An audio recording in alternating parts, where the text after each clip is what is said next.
니까야의 열반경 중에 수행승들이여 태어나지 않고 생겨나지 않고 만들어지지 않고 형성되지 않는 것이 있다는 부처님 말씀이 있습니다.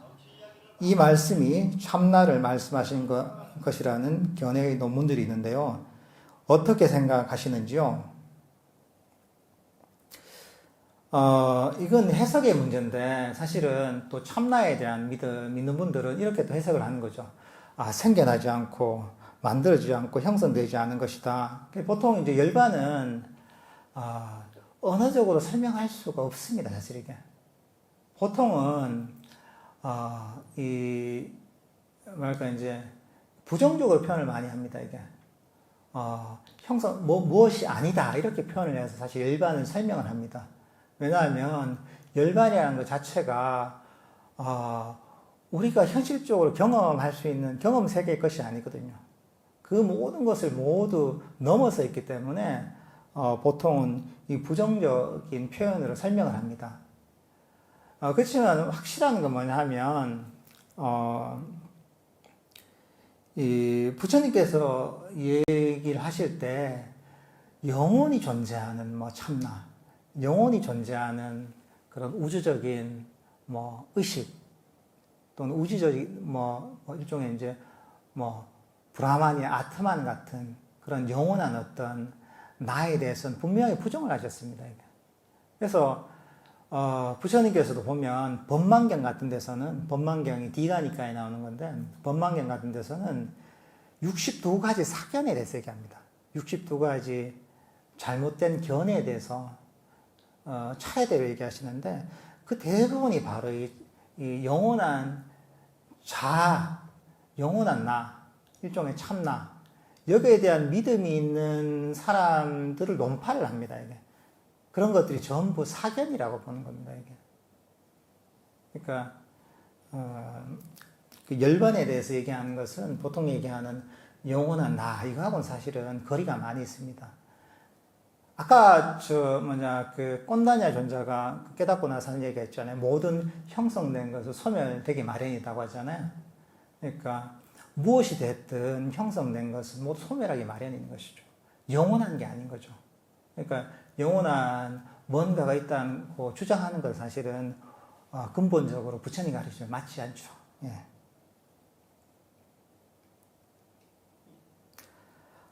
존재가 소멸될 상황에 처하니 두렵고 울고 불안하고 괴로웠습니다. 마음챙김과 알아차림의 차이가 궁금합니다. 마음챙김은 위파사나 알아차림은 사마타 수행으로 보면 되는지요? 이 존재가 소멸될 명상은 이게 어떤 상황인지 모르겠는데 명상을 하면서 아까도 말씀드렸지만 존재가 소멸된다는 느낌, 그 두려움은 상당히 좋은 겁니다. 이게 명상을 통해서 나의 에고가 위협을 받기 때문에 그런 두려움이 생기는 것이기 때문에 그런 혹시나 명상을 통해서 그런 느낌이 들면 내가 이제 명상이 좀 되고 있구나 하면서 좀 용기를 가지십시오. 이게 부처님에 대한 믿음을 갖고 그렇게 해서 거기서 인내하고서 꾸준하게 명상을 하다 보면 오히려 내가 점점 소멸되는 그런 과정에서 어떤 행복감 또는 즐거움이 생긴다는 걸 알게 됩니다.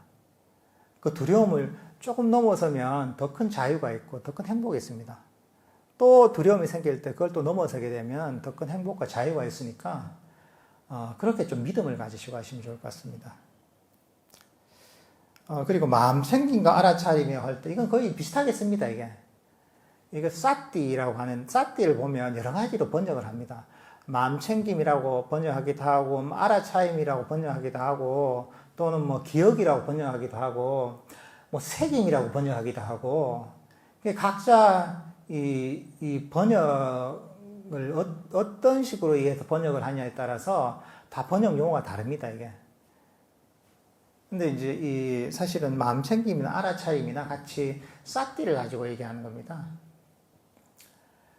근데 이 사띠, 이 마음 챙김은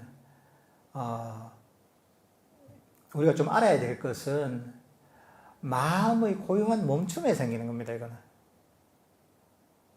사띠라는 게 보통 잘못 오해하면 어떤 대상을 잡아서 생기는 걸 생각하는데 그렇지 않습니다.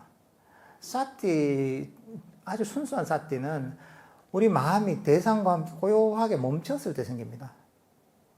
그 마음이 고요하게 멈췄을 때 그 멈추는 시간에 비해서 정적 에너지가 점점 충전이 됩니다.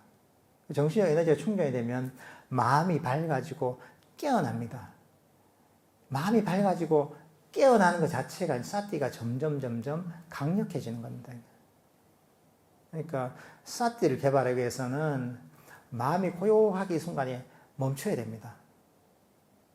아주 편안하게 멈추는 거죠. 그러니까 애써서 어디를 쫓아가서 사띠가 생기는 게 아닙니다. 그렇게 해도 막 명상주의를 쫓아가려고 해도 우리가 정신이 막 차려지고 하죠. 그렇지만 그런 것들은 기본적으로 좀 들떠 있는 겁니다. 마음이 좀 들떠 있습니다. 그러니까 이것도 막 명상주의를 잡고 쫙 막 애를 써가 잡으려고 해도 마음은 좀 깨어나고 정신이 차려지지만 순수한 게 아닙니다. 왜냐하면 내가 어떤 대상을 잡으려고 하는 욕심이 있거든요. 끊임없이 마음이 움직입니다. 그러니까 그 욕심, 아주 미세한 욕심과 그런 마음의 움직임 때문에 마음이 어느 정도 깨어나고 정신이 차려지지만 들뜨게 됩니다. 그러니까 이렇게 이해하시면 될 것 같습니다.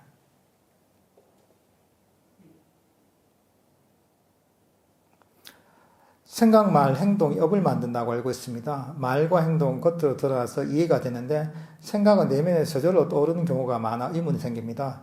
처음 생각이 떠오르고 그 생각에 꼬리를 물고 다음 생각을 이어갈 때 업을 만드는 건가요? 물론 생각, 말, 행동 이게 다 업을 만들죠. 이게 일체 정신적인 업을 만드는데 우리 이 패턴을 바꾸는 겁니다. 이게 생각이 났을 때 보통은 이 생각 말과 행동 이런 것들은 아까 얘기했다시피 바른 말을 하고 바른 행동을 하면 되죠. 좀 쉽죠, 그죠? 그 생각 같은 경우는 사실 이게 내 마음대로 안 되는 경우가 많죠. 그렇지만 우리가 일단 가르침을 배우고 가르침에 따라 실천을 할 수가 있습니다.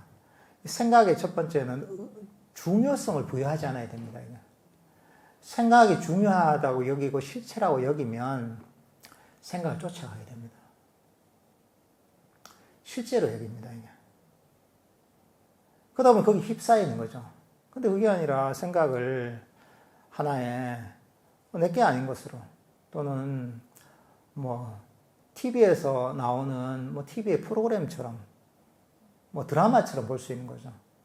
그렇게 생각에 거리를 두고서 이렇게 보다 보면 생각이 덜 빠지게 됩니다. 그리고 처음에는 생각을 멈추는 연습을 많이 해야 됩니다. 생각이 쓸데없는 생각이 대부분입니다. 그리고 이 생각으로 우리 정신적 에너지가 굉장히 소모가 많이 됩니다. 그러니까 이런 훈련을 통해서 사실은 이런 생각을 멈출 수가 있습니다. 그 생각을 해도 또 이 생각을 좋은 선법으로 돌릴 수 있습니다. 법에 대한 생각도 그렇고 자해의 마음도 그렇고 이렇게 선법으로 돌릴 수 있기 때문에 이런 이 생각도 우리가 원하는 대로 훈련시킬 수가 있고 또 생각을 멈출 수도 있습니다. 이게 바로 명상의 과정입니다. 이게. 부처님의 4대 수행 중에 호흡관, 자해관에 무상관 수행이 있습니다. 무상관을 어떻게 수행하는지 궁금합니다. 이게 무상관이라는 여러 가지가 있는데 그냥 흔히 많이 했던 게 이 백골관이나 부정관 같은 게 있습니다. 우리 인체가 썩어가는 과정들을 쭉 이제 마음속에 떠올리면서 마음의 탐진치를 버리는 이런 어떤 방법이 있습니다. 이게. 그러니까 때로는 그냥 그 정도까지는 아니더라도 하나의 대상을 가지고 실체의 일부를 가지고 이게 무상함을 볼 수도 있고 때로는 우리 어떤 생각의 무상함을 볼 수도 있습니다. 이게. 근데 지금 여기에서 자세하게 설명하기엔 지금 너무 이제 시간이 없기 때문에 어쨌든 이런 지혜에 좀 더 초점을 맞추는 어떤 수행법입니다. 어떤 이 몸이 무상하고 또는 생각이 무상하다는 어떤 것을 통해서 시혜를 일으켜서 탐진치를 소멸시키고 탐진치가 소멸되면 그걸 통해 또 삼매가 개발되거든요. 뭐 이런 어떤 이 과정을 거치면서 점점 지혜와 삼매를 개발하는 게 무상관, 부정관 이런 게 있습니다.